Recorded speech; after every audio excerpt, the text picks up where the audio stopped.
children, mostly Jewish, whose parents wanted to get them out of German-occupied Czechoslovakia. World War II was about to begin. It was obvious the Nazis were about to invade, and so, acting completely of his own initiative, Nicholas Winton chartered a train and took 669 of the children at his own expense to England, where he found host families for them.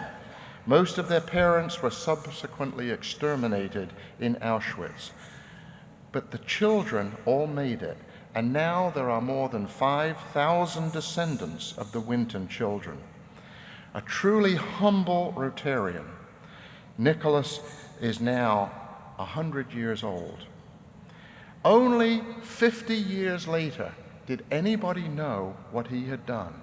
He never told a soul. Until 50 years after it happened, his wife was going through some boxes in the attic, and she found some photo albums in an old briefcase. "Rotary means a great deal to me," said Nicholas on his 100th birthday.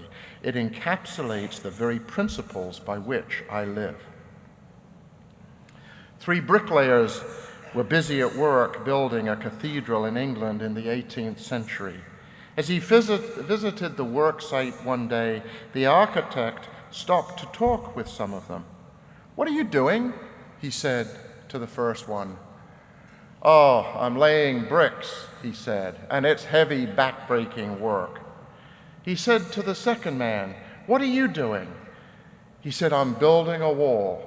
And believe me, these stones are heavy. It is back-breaking work." And the architect came to the third man and said, "And what are you doing?"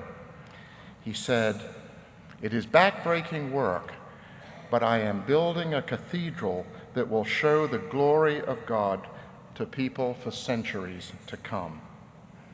So, my visionary Rotary leaders, I pass on the words of Dr. Wayne Dyer. The greatest gift you have ever been given is the gift of your imagination. Everything that now exists was once imagined, and everything that ever will exist in the future must first be imagined. Well, as Henry VIII said to his fourth wife, "I won't keep you much longer." So how will you answer when asked, how and what are you doing as club president?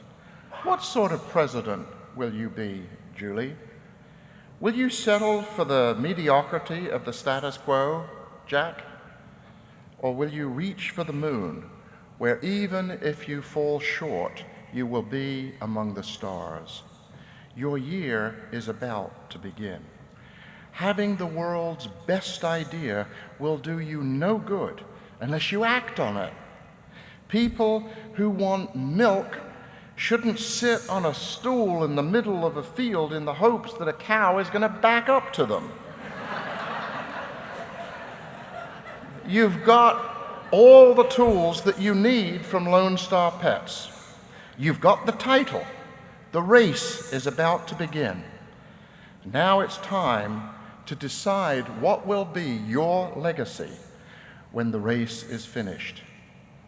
Look down. It's decision time. Here's the shoe. Here's the piece of paper. What are you going to put in your shoe? Thank you.